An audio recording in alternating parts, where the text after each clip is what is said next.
Richmond TV presents This Week in Richmond.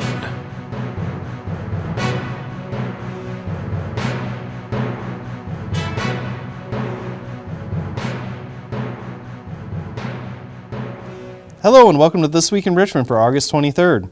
I'm your host, Jason Robbins, and this show will be letting you know what is happening in Richmond from August 24th through September 13th. In today's episode, we will be joined by Richmond Community Schools Director of Athletics, Facilities, and School Safety, Preston Treend.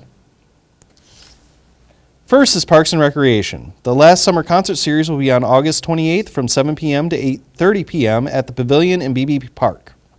Gary Greenfelder Big Band will be performing.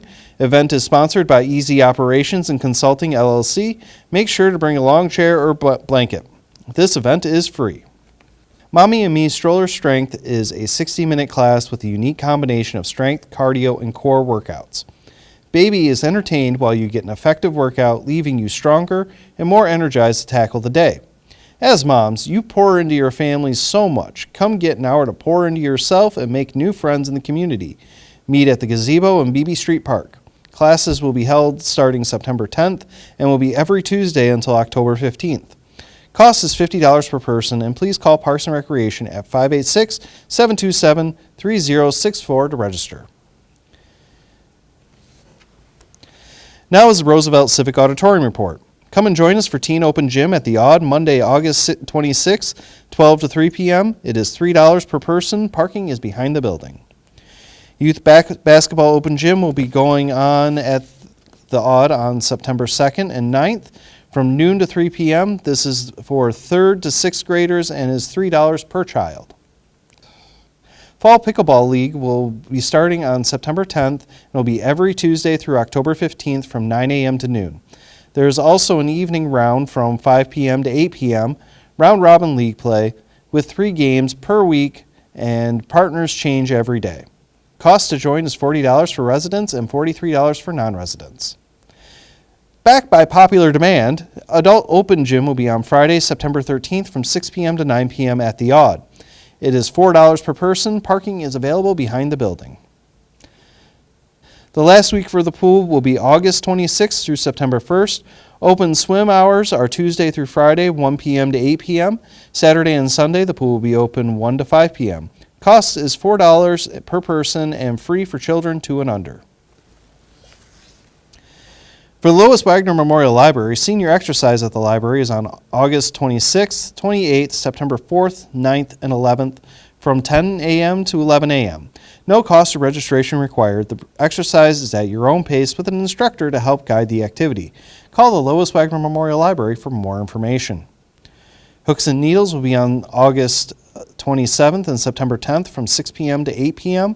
Any skill level is welcome. Bring your current project or start a new one. Now is the upcoming local board meetings. TIFA will be meeting in City Hall at 7 p.m. on August 28th. City Council will be meeting on September 3rd at 7 p.m. Recreation Board meeting will also be meeting on the 3rd at 7 p.m. There will be a library meeting on September 9th in the Lois Wagner Memorial Library Meeting Room at 5:30 p.m. And Planning Commission will be meeting at 7 p.m. on September 12th. The Richmond Artisan and Farmers Market will be on Thursdays until October, except September 12th, from 4 p.m. to 7 p.m. at the municipal parking lot next to Maniachi's Banquet Hall. If you are a vendor and wish to become involved, please email richmondmifarmersmarket@gmail.com or call 586-727-5289. The City of Richmond, in conjunction with the Richmond Police Department, will be hosting a free community shred day on Saturday, August 24th from noon to 3 p.m. Bring items to be shredded to City Hall or police department. This is a great way to dispose of any old and unneeded financial or personal records. Now for On Your Radar, the Richmond Area Historical and Genealogical Society will be putting on their 7th annual Living History Cemetery Walk on September 28th, with the 29th being a rain day. The tour starts at 1 p.m. and runs every 30 minutes until 3 p.m. Tickets are $15 with ages 5 and under free. You can get your tickets at the Historic Village on Thursdays from 9 a.m. to noon. Call Mary Ellen at 586-808-2953. Also, they'll also be open on good old days from September 7th and 8th. Now here's the closings for Labor Day weekend. Community Center will be closed on August 30th. Library will be closed on August 31st through the 2nd. City Hall will be closed on September 2nd, with everyone opening back up on September 3rd. We will be right back to talk with Preston Treend on school safety and athletics.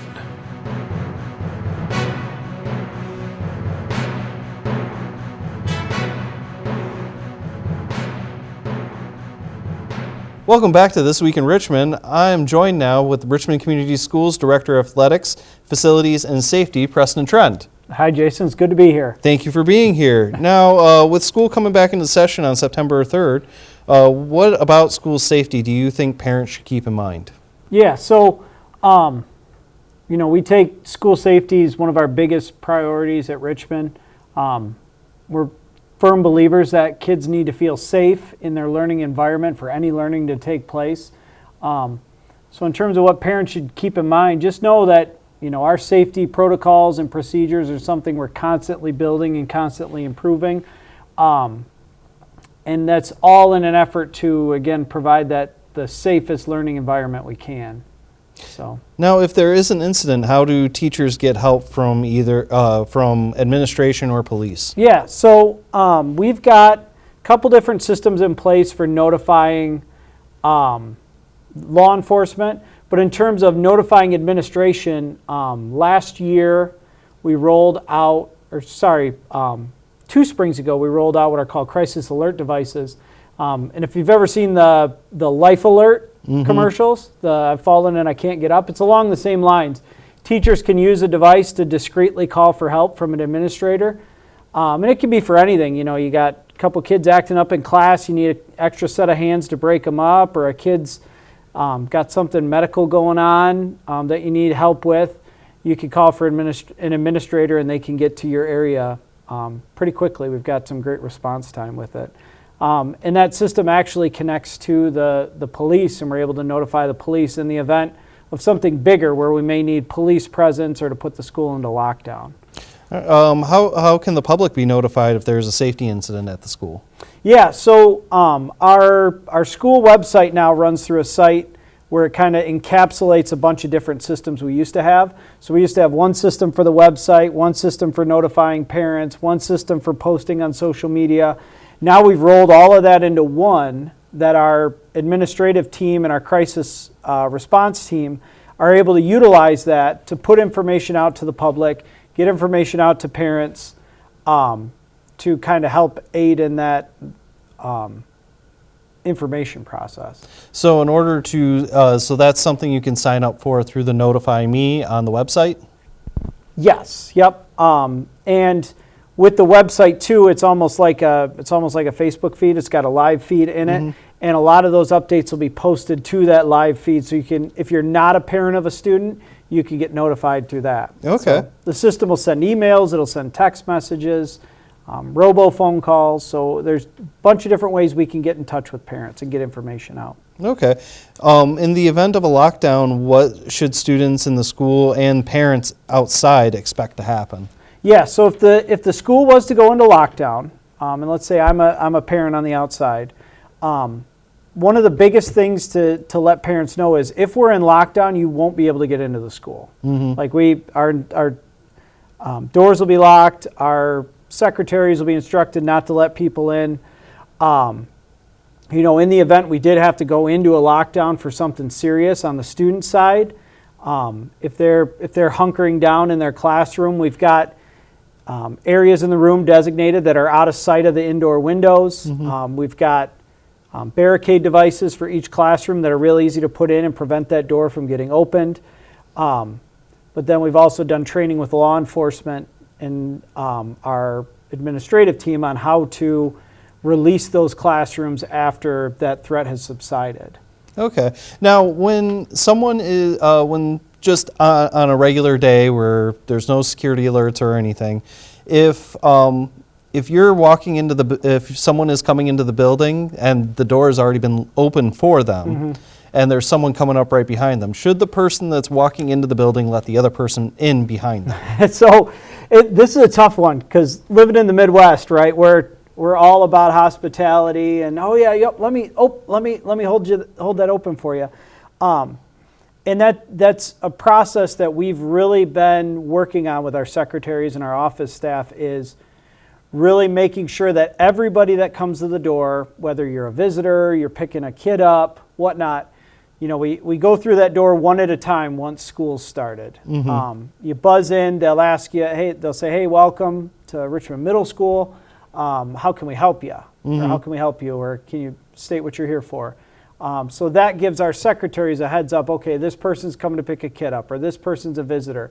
And as they're coming through into that next step, which is the secure vestibule, they'll have to be buzzed into the office a second time. So there's one buzzer at the outside door, one buzzer at the office door, and then you'll be able to go in. Okay. So that was, in our bond, that was one of the big renovations, was each building now has a secure vestibule where it's you have to go through 2 doors before you're into anywhere. Okay. So going back to law enforcement, does the school have a resource officer? Yep. Yeah, we're real thankful for our partnership with the Richmond Police Department. Chief Costello and I work pretty closely with in terms of that school resource officer position. And last year we had Officer McCoy. And if anybody follows our different buildings on Facebook or our school Facebook site, they would have saw all the different, community building and relationship building stuff that we've done with that SRO position. So I know the middle school, they do muffins with McCoy, or they'll have pizza or popsicles with police at the Lee School. So, outside of a security presence, which is great to have at the school, we're also helping build those relationships with those kids. And that presence in the school, again, helps them feel safer in knowing that we're taking those steps. All right. So let's switch to school sports. What can we expect for the fall season? So fall sports, and I may get some flack for this, but fall sports hold a special spot for me. I'm a big football guy. Like, it was a little bit cooler out yesterday, and it felt like fall, and it felt like football. Obviously, we've got our varsity football team, who we're really expecting to take another step this year. Made the playoffs last year. We've got a varsity volleyball team that brings back quite a few starters, and has got some young players that can contribute real well. Our girls golf program's one that's growing, and they did really well at the Invitational on Monday. Cross country is another program that's been growing. Boys soccer, numbers are exploding for boys soccer. Coach Williams is doing a great job down there with them. And I got to make sure I mention everybody, right? Sideline cheer, they've been working all summer getting ready, and they bring that certain energy, and that just adds to that football feel for a game. Right. So we're really excited about them, and I think I touched on everybody. Okay. So last year, last couple of years, you started selling tickets to sporting events online. Yep. Where do you find that? So we still collect cash at the gate for games. And, we've gone back and forth about it, but it's a lot of convenience, and people know, okay, I'm going to a high school football game, got to have my $5, right? And I got to have my cash for the concession stand. But we rolled out tickets through GoFan, and GoFan's what the MHSAA uses for all of their tournament games. So all tournament games for the MHSAA are strictly GoFan. But GoFan offers a way for people to buy tickets ahead of time, so they can show up to the gate, and they can show their pass, and it can be verified by one of our gate workers, and they can walk right in. Or they can purchase a ticket with a credit card through GoFan at the ticket window. Is this offered across all sporting events? So all of our events except our events at the middle school. Okay. So any event held at the high school or at the stadium, yes, you'll be able to purchase a ticket online. How can the public help Richmond athletics teams over other than just attending events? Yeah, I'd say the biggest one is just getting involved and volunteering. Our athletic boosters, we got a new athletic booster board, got a lot of fresh ideas, a lot of energy in that group. And one of the biggest things we need for the athletic boosters is help. It could be help in the concession stand. It could be working the chains at a football game. It could be working the scoreboard at volleyball. It could be taking tickets at soccer or shagging balls during a game. Just getting involved. And I put it out to people all the time. We try to do as much as we can to take care of those volunteers. We'll give them concession stuff at the concession stand. We'll get them team gear. We'll get them passes for other games. Obviously, any game somebody volunteers for, we're going to let them and a guest in free. So just getting involved. And the people that we've seen that get involved are the ones that come back too. They're like, hey, let me know when the sign up goes out for this, because I'd love to take tickets, or I'd love to help you with this. It was so much fun. And during football games, running around like crazy, I'll pop into the concession stand, and it just seems like they're having a good time. Like there's a good energy there. They're interacting with the public. Everybody's having a good time because it's a sporting event. So just get involved. And if they're looking where to sign up, our district website, under the athletics tab, there's a link for it. And if you follow our athletic Facebook page, I put those links out all the time. So you started the Athletic and Academic Hall of Fame. What can you tell us about the upcoming ceremonies? Yeah, so this is our second class for the Athletic Hall of Fame and the Academic Hall of Honor. So the Athletic Hall of Fame gets selected by a committee of some alumni, an alumni athlete, coach, and a community member, Mr. Walmsley and myself, and then our high school principal and our president of our Student Athlete Advisory Council sit on that committee as well. And then the academic portion of it, those nominees are selected by the Richmond Education Foundation. And I can't say enough about working with the two groups to set this up and how positive the first induction ceremony was last year. Like, I walked out of there like, oh my gosh, that was awesome. Like, getting to talk to some of those people and all the people that said they hadn't been back to the school since around their graduation was awesome. This year's class, I didn't know. Last year we had a great induction class, and I was like, man, how are we going to follow that up? That was a good group. And then we sat down and we went through the nominees, and I go, oh, it's a pretty good group as well. So and it encompasses a couple different time periods of Richmond athletics too. So it goes all the way back to Jack Fenton, who played football here at Richmond and then played at MSU and got drafted by the Lions in the 40s. Is inducted as an athlete. Michelle Teschler was a 3-time All-State softball player for us and then played on the national championship team at Michigan.